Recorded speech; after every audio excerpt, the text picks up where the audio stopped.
Et c'est votre grande interview sur CNews et Europe 1. Bonjour François Bayrou. Bonjour. Merci d'être sur nos deux antennes ce matin. Est-ce que vous êtes inquiet à l'approche du premier tour? 61% des Français interrogés par l'Institut CSA pour CNews, Europe 1, le JDD disent qu'ils redoutent des troubles à l'ordre public lors de ces législatives. Vous partagez cette inquiétude? Je pense que c'est une inquiétude légitime. Il suffit de regarder les écrans depuis des semaines, et peut-être même avant, pour voir que un degré de violence, de brutalité, le refus d'accepter les situations institutionnelles et même les textes constitutionnels, tout cela ouvre la voie, ou en tout cas de la part de formations permet de redouter des troubles qui mettraient en cause l'ordre public. Mais de la part de formations politiques, ce refus de respecter les textes institutionnels, François Bayrou? Oui, je pense qu'il y a des formations politiques qui sont... Mais on va y venir dans une seconde. Mais enfin, vous avez vu les manifestations, vous avez vu les oppositions. Imaginez les groupes on parle souvent des Black Blocs d'un côté et on voit des groupes qui, de l'autre côté, sont aussi des groupes violents et qui cultivent une violence aveugle. Bien sûr, il y a de quoi redouter et c'est pourquoi il est très important de rechercher la stabilité de nos institutions et de nos orientations politiques, d'avoir, je plaide pour ce grand bloc central, ce groupe central, uni autour des valeurs de la République et qui est un pôle d'ordre et de stabilité et de bon fonctionnement des institutions. Mais qui a déçu les Français visiblement, puisque aujourd'hui ils sont prêts au changement. Ils l'ont prouvé lors des européennes. On a deux blocs, comme vous le disiez, le bloc des droites avec le Rassemblement national, le bloc des gauches avec la France insoumise, qui sont à touche-touche aujourd'hui dans les intentions de vote. Et qui sont profondément dangereux. L'un et l'autre. L'un et l'autre. Vous mettez un signe égal entre l'un et l'autre? Je ne mets pas de signe égal. J'essaie d'être précis dans ce que je dis. Mais je pense que la menace que représente l'extrême droite, le Rassemblement national et ses alliés, et la menace que représente LFI et tous ceux qui gravitent autour de cette proposition politique-là, sont un danger pour la France dont j'ai la certitude que nous ne nous remettrions pas sans accident, et sans accident durable. Parce que quand des orientations sont prises qui opposent les Français entre eux, il faut des années après pour cicatriser. Avec un tissu français qui serait fortement fracturé. Il l'est déjà. Vous connaissez les fractures de ce pays, François Bayrou. Vous le sillonnez à longueur d'année. Ce sont des fractures. Vous entendez les demandes des Français? Ce sont des fractures graves. Je me suis moi-même beaucoup exprimé sur ces sujets-là. Fractures entre... des courants, des blocs, des brutalités, avec des brutalités dans les mots et des brutalités parfois dans les gestes, qui ont été encouragés. Vous voyez combien l'Assemblée nationale, depuis 2 ans, a été profondément déstabilisée au point de ne pas pouvoir débattre. Et donc tout cela sont en effet des menaces. On vient d'en voir une hier soir ou ce matin. Lesquelles? Marine Le Pen a dit le président de la République ne sera pas le chef des armées. C'est un titre honorifique, dit-elle. Oui, c'est ça. Alors, je vous ai apporté... une interview au Télégramme, oui. N'est-ce pas? Il faut mesurer que quand il y a des divisions, des fractures dans un pays, des affrontements, des brutalités, on a un garde-fou. Et ce garde-fou, c'est la Constitution de la Ve République. C'est le général de Gaulle qui l'a écrite précisément pour échapper à ces divisions-là. Et cette Constitution, elle est très claire et très précise. Elle est d'une clarté biblique, alors on va la lire ensemble. Allez-y. C'est l'article 15 de la Constitution.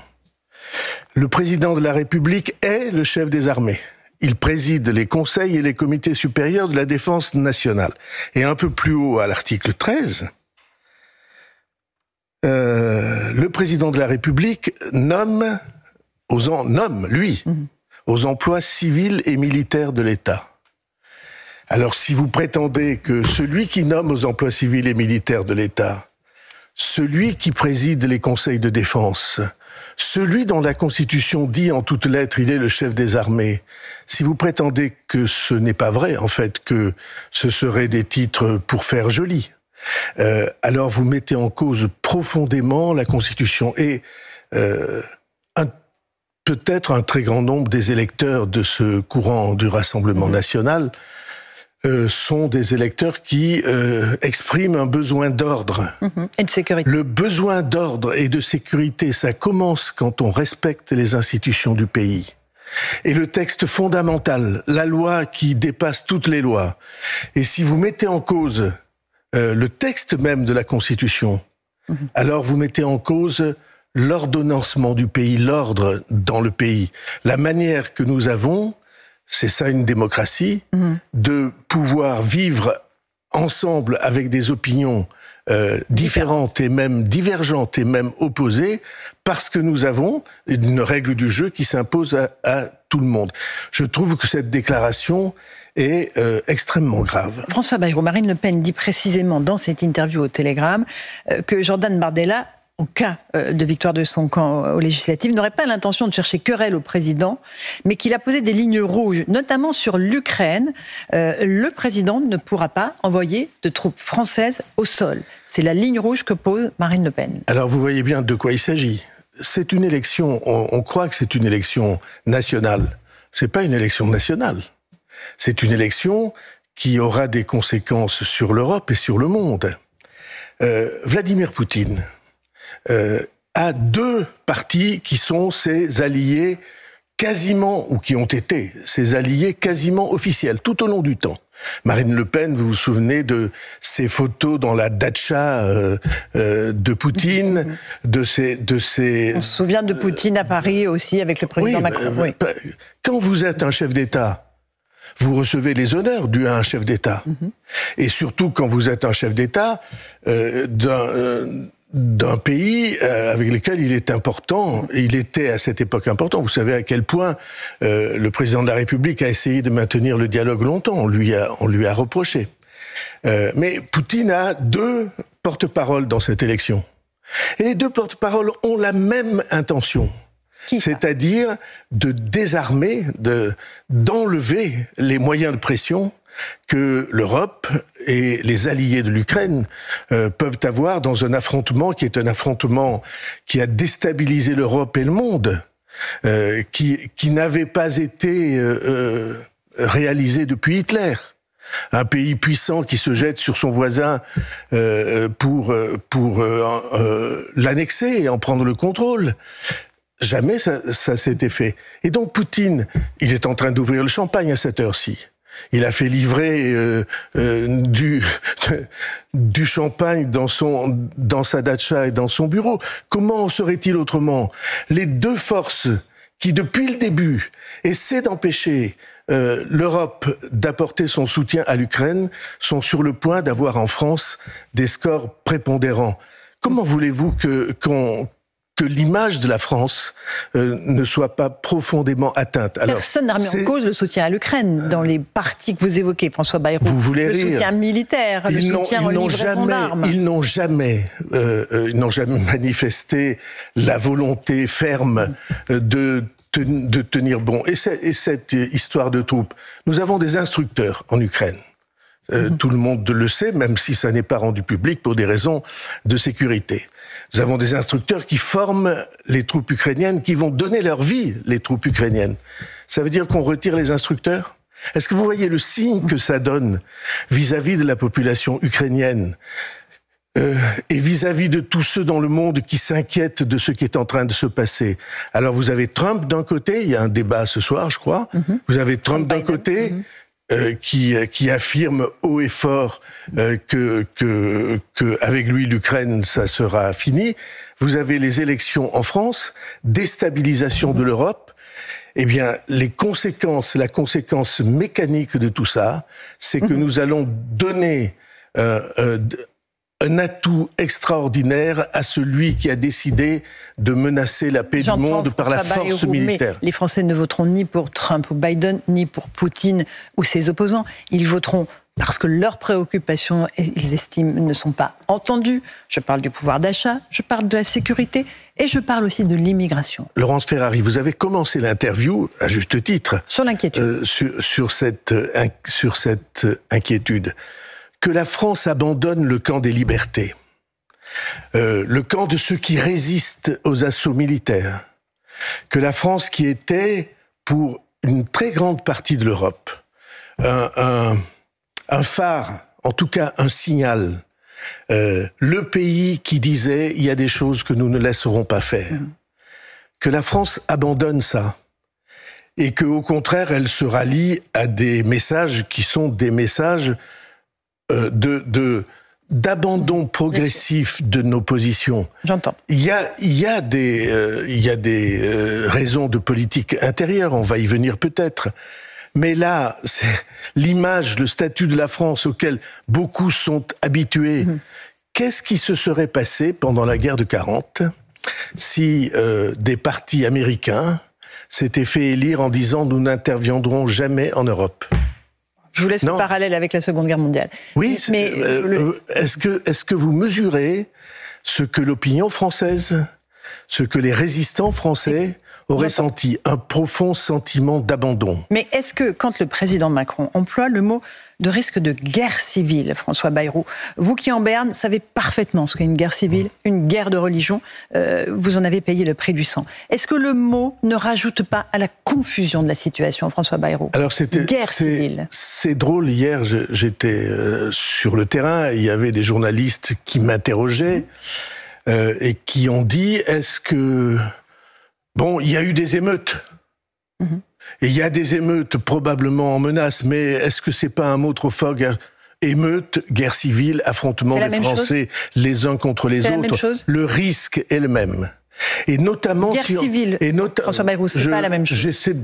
C'est pas la même chose. Enfin, c'est pas loin d'être la même chose. Quand vous avez des émeutes d'un camp contre l'autre, est-ce que oui ou non, c'est un risque d'affrontement civil, d'affrontement de citoyens?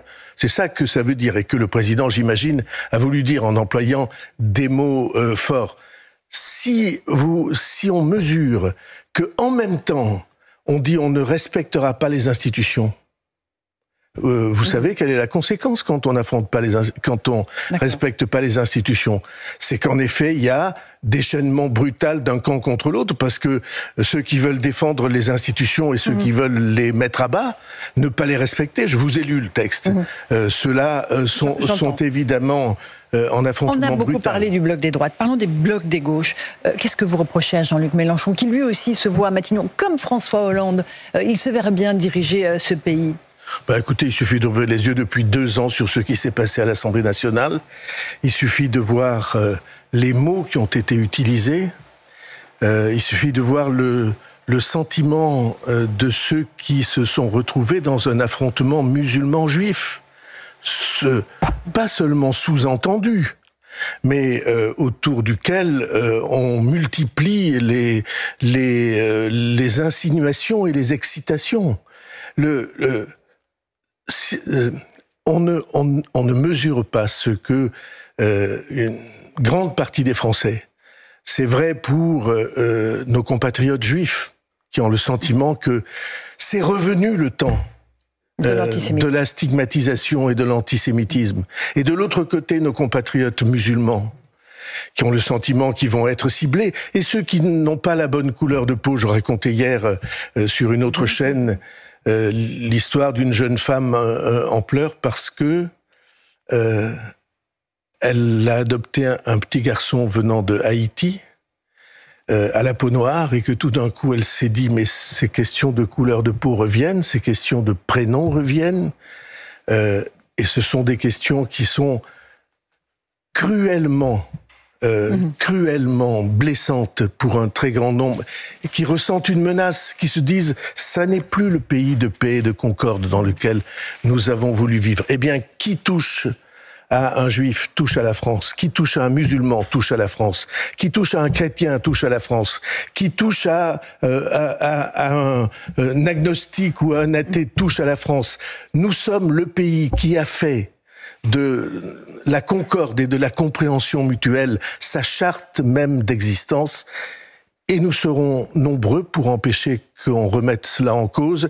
Et ça commence dimanche par le choix du bulletin sur la table de vote. François Bayrou, vous avez dit que vous ne voterez ni pour le RN ni pour le nouveau Front populaire en cas de second tour aux élections législatives. C'est votre consigne? C'est la consigne de tout le bloc central? Il n'y a pas de consigne. Quelle est la consigne? Il n'y a pas de consigne naturellement avant dimanche, et tout mon effort et toute ma présence à votre micro et toutes les questions et les réponses n'ont qu'un seul but, faire que les Français, dans les 4 jours qui viennent, c'est très long 4 jours, à la fin d'une campagne électorale, parce que tout le monde réfléchit, remet en cause, s'interroge.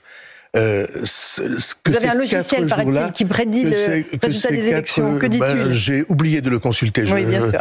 Je vous l'ai dit, mais je regarde. Donc c'est long. C'est très long. Mais la colère des Français, elle existe. Ouais, la colère des Français existe, et la prise de conscience aussi, et le sentiment que on va vers des risques considérables, et le sentiment de beaucoup de Français que je ressens, qu'ils ne veulent pas être obligés de choisir entre le pire et le pire. Qu'il y a du pire des deux côtés, et que ces pires-là, il faut les conjurer, il faut les écarter par un engagement qui durera jusqu'à dimanche, et que, je crois, qui peut faire bouger les choses, qui doit faire bouger les choses. Autrement, probablement, nous risquons de nous trouver devant de très graves difficultés. Pas probablement, certainement. Et ces très graves difficultés, qui les paiera? Les plus fragiles d'entre nous. François Bayrou, merci beaucoup. C'était votre grande interview sur CNews et sur Europe 1. Merci Laurence Ferrari, merci François Bayrou. Dans un instant, vos signatures Europe 1. On va retrouver Gaspard Proust. À tout de suite.